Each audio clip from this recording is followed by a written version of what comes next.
Vamos a ver el primer material que se les envió para valoración respiratoria. En este caso abrimos el primer archivo, ¿sí?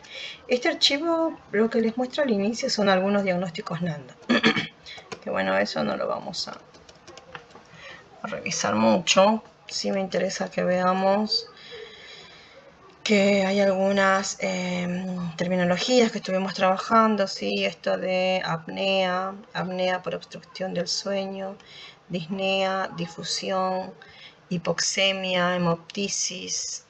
Estos conceptos que son como más básicos, que sí o sí los tendrían que saber, ¿sí?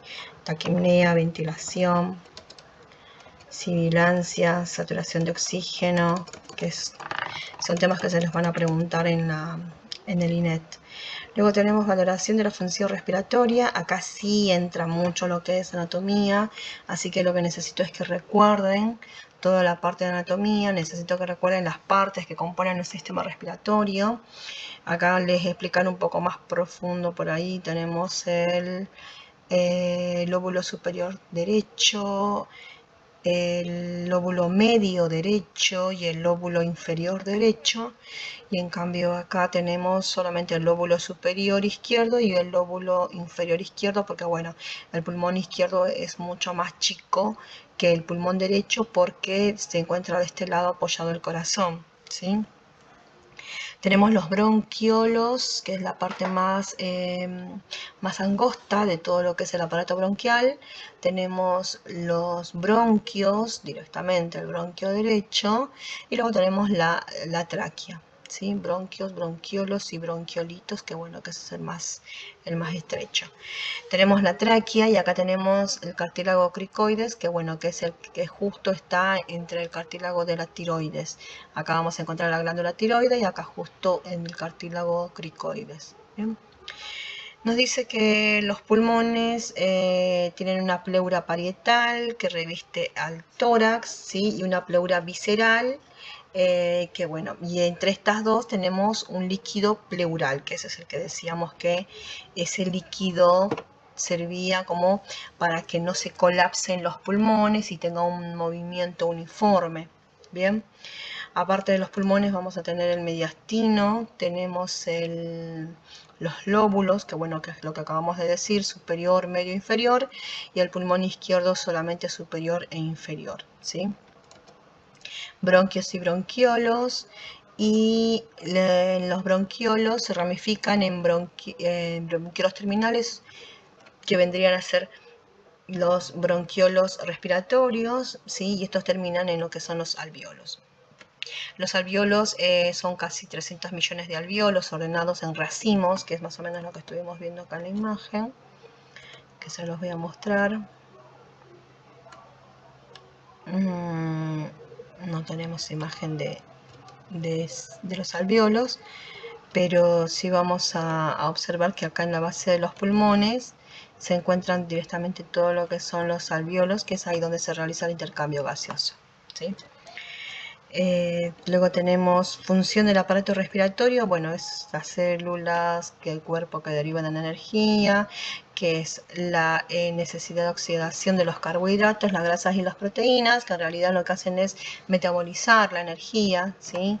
Es un órgano importante en lo que es el intercambio gaseoso, porque específicamente su función principal es el transporte de oxígeno.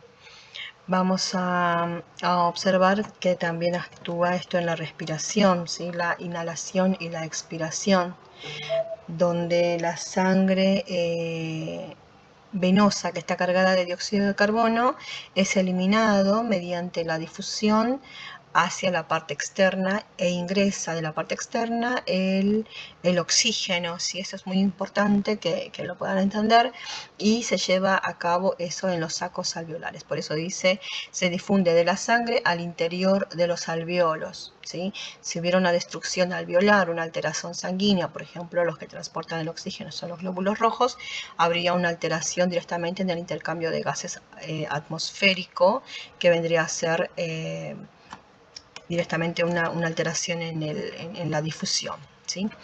La ventilación tiene que ver con la inspiración del aire que influye en el medio ambiente, hasta la tráquea, bronquios bronquiolos y los alvéolos, y la expiración es eliminar el dióxido de carbono mediante la expiración directamente, ¿sí? Hacia la parte externa. Variaciones de la presión del aire. Esto habla un poco sobre la región de presión es más alta en la región menos presión. Recuerden que durante la inspiración el diafragma y los músculos de la respiración van a aumentar la dimensión del tórax, o sea, se va a insuflar el tórax, y de esta manera lo que vamos a hacer es aumentar la capacidad torácica para que ingrese el oxígeno, ¿sí? Durante la expiración lo que vamos a hacer es eliminar ese dióxido de carbono, esa expiración, y entre toda esa expiración lo que vamos a hacer es que el diafragma se relaje, o sea, se acerque más hacia los pulmones, y va a haber una utilización de los músculos accesorios internos para poder, de los músculos intercostales internos, perdón, para poder eliminar toda esa presión de aire expirado, ¿sí? De oxígeno expirado, que ya no se va a eliminar oxígeno, sino se va a eliminar dióxido de carbono. La resistencia está determinada en lugar del radio o el tamaño de las vías aéreas de las cuales el aire fluye, que bueno, esto va a depender muchas veces de las alteraciones que presente ya sea el tórax o si hay una resistencia. Esto que dice es importante, una resistencia del incremento de las vías aéreas, ¿sí? Tiene que ver con la contracción del músculo liso. Puede ser que el paciente presente algún problema respiratorio, una obstrucción, una pérdida de la elasticidad pulmonar, o sea, del tejido pulmonar, ¿sí? Y esto lo que va a hacer es incrementar la resistencia para poder inhalar, porque si el paciente tuviera que inhalar, seguramente va a tener más resistencia para poder insuflar el tórax, ¿sí? La distensibilidad tiene que ver con la elasticidad y expansibilidad de los pulmones. Esto directamente estamos hablando de los músculos, ¿bien?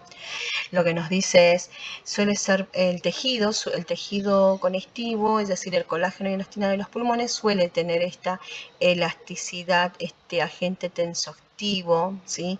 Para poder expandirse y luego volver a comprimirse durante la inspiración y la expiración. La distensibilidad se determina examinar la relación volumen-presión del pulmón y el tórax, ¿sí? Acá nos dice que la distensibilidad es normal de 1,0 litros sobre centímetros de agua. Si los pulmones y el tórax se estiran y se distienden con facilidad, cuando se aplica la presión, quiere decir que esto vendría a ser como si no tuviera ningún problema, pero en el caso de los pacientes que tienen enfisemas, ¿sí? Pulmonares, o tienen, por ejemplo, esta abreviatura, quiere decir síndrome de distrés respiratorio agudo, tienen problemas como por ejemplo derrame pleural, edema pulmonar, tienen atelectasias, que esto vendría a ser una destrucción un colapso alveolar, o una fibrosis pulmonar. Esto va a dificultar la expansión del tejido pulmonar, ¿sí? Ya no se va a distender directamente para poder inspirar el oxígeno necesario. Entonces esto seguramente va a provocar una alteración respiratoria en la difusión en el intercambio gaseoso pulmonar en los alvéolos. Los volúmenes y capacidades del pulmón, esto lo que vamos a ver es, se clasifican en realidad en un volumen residual, ¿sí? Los pulmones nunca se quedan sin aire, nunca se quedan sin una presión positiva, porque si no se colapsarían, ¿sí? Entonces nosotros siempre tenemos una capacidad inspiratoria y una capacidad expiratoria, que sería la capacidad residual, ¿sí? Cuando yo expiro, no me quedo sin aire completamente, sino hay un volumen residual que va a quedar dentro de los pulmones, ¿sí? Por ejemplo, acá tenemos un volumen de aire corriente, que eso tiene que ver con un 500 mililitros, de 5 a 10 mililitros, que ese sería el valor normal. Luego tenemos un volumen de reserva inspiratoria, que ese sería de 3.000 mililitros. Un volumen de reserva expiratoria, que eso sería de 1.100 mililitros. Bueno, acá vamos a observar algunos tipos de capacidad pulmonar, ¿sí?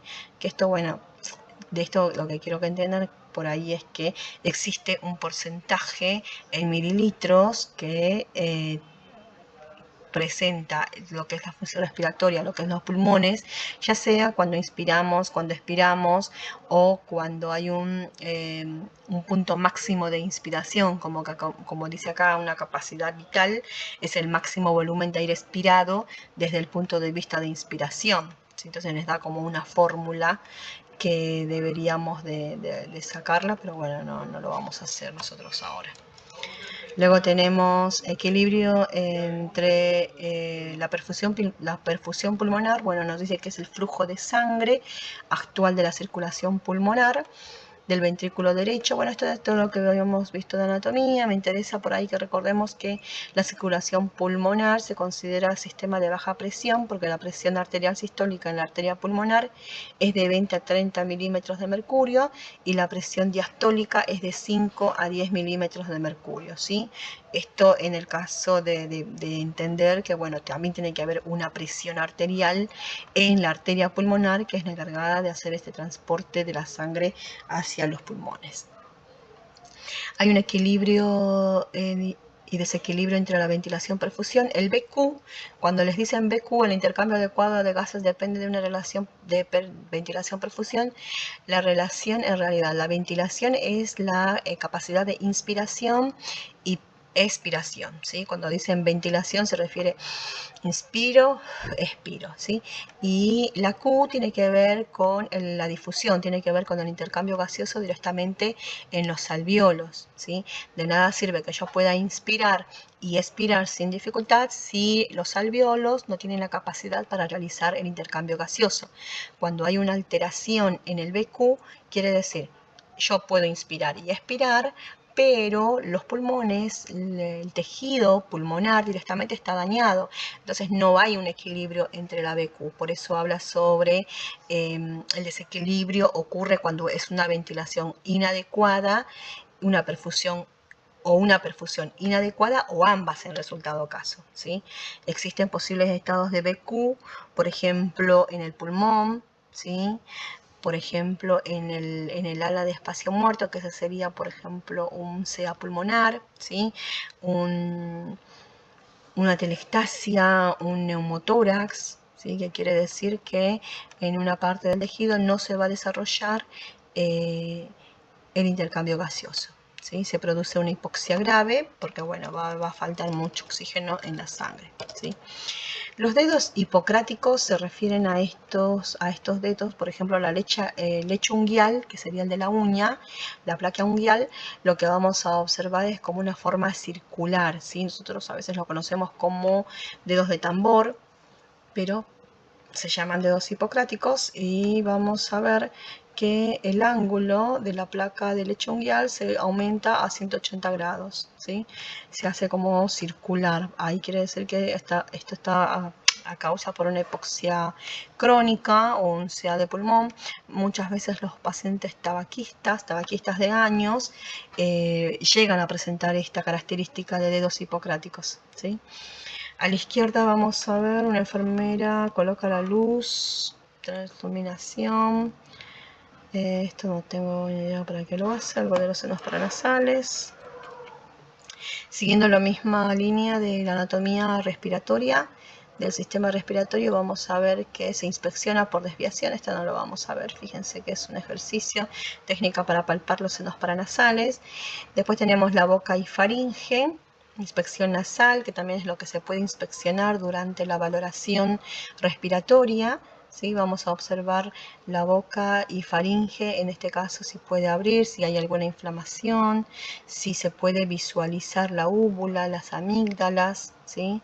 Se puede utilizar un bajalenguas, un abatalenguas también se llama acá, o también nosotros lo llamamos un depresor lingual. ¿Sí? Que es como el palito que te dicen sacar la lengua y te baja la lengua. Bueno, ese es un depresor lingual. Luego tenemos la tráquea, podemos observar en la tráquea la movilidad de la tráquea, la palpación directa, podemos observar si hay alguna desviación, si hay alguna lesión, una inflamación, ¿sí? O un desplazamiento de la tráquea. Vamos a valorar las estructuras respiratorias bajas y respiración. Por ejemplo, vamos a ver la inspección y la palpación del tórax, la percusión y la auscultación del tórax. Recuerden la auscultación cómo se debe realizar, de derecha a izquierda, derecha a izquierda, derecha a izquierda, siempre en ese orden para poder valorar un lugar a comparación del otro, ¿sí? Tenemos la inspección torácica nuevamente, podemos observar asimetrías, si hay una zona, por ejemplo, si la parte izquierda del tórax se insufla más que el de la parte derecha. Podemos valorar la configuración del tórax, el diámetro. Recuerden que en exploración física habíamos visto el tórax en tonel como resultado de una hiperinflación de los pulmones, el tórax en embudo, que es un hundimiento, es tipo una profundidad en el tórax que se lo puede observar en la parte del esternón. El tórax en paloma, si ocurre cuando hay un desplazamiento del esternón. Si fue escoliosis, que bueno, que eso ya tiene que ver con algunos trastornos de la columna vertebral. Luego tenemos los patrones respiratorios, frecuencia respiratoria, que es lo que estuvimos trabajando, que esto, bueno, es cuestión de que puedan recordarlo nuevamente. Vamos a observar la palpación torácica. Esto ingresa dentro de lo que es la valoración física, ¿sí? Si en este caso tuviera que enfocarme en la valoración respiratoria, por ahí vendría la palpación respiratoria, la palpación torácica, perdón, la auscultación torácica, y acá nos habla sobre una excursión respiratoria y una estimación de la expansión torácica.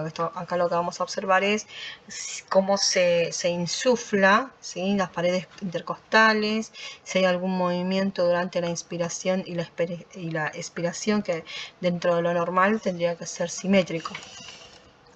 Un fremito táctil quiere decir un ruido generado por la laringe que avanza en forma distal a lo largo del árbol bronquial, pero esto lo vamos a identificar directamente en el lado de la laringe. Ya no necesitamos auscultar por ahí tema de los pulmones. Esto es de la parte superior del sistema respiratorio, ¿sí? Los ruidos en tono bajo viajan mejor a través del pulmón normal. Por lo tanto, el fremito es más pronunciado en varones que en mujeres. Vamos a seguir bajando. Acá vemos puntos de referencia horizontales. Esto sí me interesa que sí lo recuerden. Lóbulos pulmonares ya lo habíamos visto, derecho tiene 3, izquierdo tiene 2, tórax anterior, sí me interesa estas líneas, porque estas líneas medio claviculares nos van a ubicar un poco sobre qué queremos ver o qué queremos auscultar. ¿Sí? Acá tenemos la clavícula y justo atravesando la clavícula sin atravesar el esternón tenemos las líneas medio claviculares, ¿sí? Porque están rozando o están atravesando justamente las clavículas, ¿sí? Luego tenemos la línea esternal, que vendría a ser medio clavicular, que justo fíjense que está en la mitad, pasando línea medio esternal, y la línea medio clavicular la tenemos justamente acá, ¿sí? Medio esternal y medio clavicular. Luego tenemos en la parte posterior tenemos la apófisis espinosa, que bueno, que esto tiene que ver porque atraviesa la columna vertebral, y la escápula, que justo está del lado posterior. Y del lado lateral tenemos la línea axilar anterior, que está la más cerca hacia la mama, y la línea axilar posterior, que está más hacia la espalda, y la línea medio axilar, que bueno, esa es donde nosotros ubicamos para poner el electrodo violeta. ¿Se acuerdan que decimos justo de la línea axilar en el centro? ¿Sí? Frecuencia y profundidad, esto nada, es recordar, por ejemplo, eumnea de 12 a 18 respiraciones por minuto, nosotros lo tenemos de 12 a 20. Bradimnea, menor a 10 respiraciones por minuto. Tenemos taquimnea, mayor a 24 respiraciones por minuto. Hipoventilación, respiración superficial. Hipernea o hiperventilación, que es incremento de la profundidad. Apnea, que vendría a ser de estas pausas, este cese de la respiración. Tenemos las de Chain Stock, las de Biot, y por ahí nos falta la de Kussmaul, que también es algo que habíamos trabajado, que bueno, son respiraciones por un tema de alguna alteración directamente fisiológica, ¿sí? Por ejemplo, la de Chain Stock tiene que ver con un daño en el centro respiratorio, tiene que ver con insuficiencia cardíaca, ¿sí? En la de Biot tenemos periodos normales de 3 a 4 respiraciones y también tiene que ver con algún trastorno del sistema nervioso, ¿sí? Percusión torácica, que es lo que vamos a hacer en la percusión. Vamos a escuchar los sonidos que se van a desarrollar directamente en el tórax, que se va a colocar al paciente en posición supina y se va a utilizar el plexímetro y el flexor, que bueno, que son los dos dedos que se deben de golpear con el dedo de la mano opuesta para poder auscultar. Esto que está haciendo acá en esta imagen, lo que nosotros vamos a encontrar es un modo de excursión respiratoria. Se la conoce más como vibración en realidad, pero lo que hacemos es utilizar las manos para ascender las secreciones, en este caso. Luego tenemos la excursión diafragmática, los ruidos respiratorios. Acá vamos a auscultar, fíjense que tenemos del lado izquierdo, derecho, izquierdo, derecho, izquierdo, derecho, izquierdo, derecho, izquierdo, derecho. Siempre de un lado para el otro. Lo mismo acá, tenemos del lado izquierdo, derecho, izquierdo, derecho, izquierdo, derecho, pero nunca hacemos primero un lado y después el otro lado. Siempre va a ser uno y uno, uno y uno, uno y uno, ¿sí? ¿Qué sonidos son los que podemos escuchar? En realidad los que ya hemos hablado, todo lo que es roncus, sibilancias, estertores, ¿sí? Y si, por ejemplo, es un sonido normal, que uno diría no escucha nada, no escucha ninguna alteración, ningún problema, a eso lo llamamos bronquial tubular, broncovesicular y murmullo vesicular, ¿sí? Que es murmullo vesicular, son más en las bases pulmonares, que eso lo habíamos visto en exploración física. Características de los ruidos de percusión. Acá pueden encontrar algunos tipos de sonidos: timpánico, resonancia. Acá tenemos los ruidos respiratorios en la auscultación: vesicular, broncovesicular, bronquial y traqueal, que bueno, que es similar a lo que estuvimos hablando, ¿sí? Tenemos ruidos respiratorios anormales. Acá tenemos los estertores, crepitantes, sibilancias, los roces. Y acá tenemos división de datos en entornos respiratorios comunes. En el caso de que sea un derrame pleural o un edema pleural, seguramente vamos a encontrar en la percusión una resonancia o un mate plano. El volumen de aire corriente, por ahí nos vamos a quedar acá un ratito, que esto sí me interesa que lo recordemos, ¿sí? El volumen de aire corriente se refiere al volumen de cada respiración, ¿sí? ¿Qué quiere decir?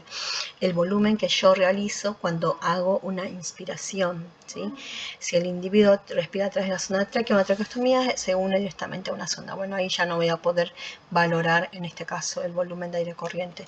Pero ¿cómo lo mido yo este volumen de aire corriente? Muchas veces con el procedimiento de la espirometría, ¿sí? Durante la espirometría yo puedo medir el volumen de aire corriente inspiratorio, ¿sí? El volumen minuto tiene que ver con el volumen que voy a ingresar directamente a lo que es los pulmones mediante una frecuencia inspiratoria y una frecuencia expiratoria. Vamos a continuar. Fuerza inspiratoria. Me interesa ver esta tabla acá. Tiempo pausado, estudio de sangre sin sangre. No, estoy buscando acá que nos dice: cuando la capacidad vital se expira a una velocidad máxima, se mide capacidad vital forzada. La mayoría de los pacientes pueden expirar al menos el 80% de su capacidad vital en un segundo en un volumen expiratorio forzado. Estoy buscando donde les ingresa al 21% del oxígeno, ¿sí? Que ese es el porcentaje que debe ingresar a aire ambiente. no aire de oxigenoterapia. Pero bueno, vamos a seguir. Estudio de gases en sangre. Esto tiene que ver cuando yo saco sangre. Por ejemplo, la vez pasada estuvimos sacando sangre con Nelly de un paciente por un acceso venoso central, ¿sí? De doble lumen, y este tipo de paciente le habían pedido que midamos la presión de oxígeno en sangre venosa, ¿sí? Porque era un paciente que de repente estaba con una hiperglucemia de 342, me parece, y era un paciente que nunca tuvo ese valor. Entonces estaban buscando si no había alguna alteración directamente con el volumen de oxígeno en sangre venosa.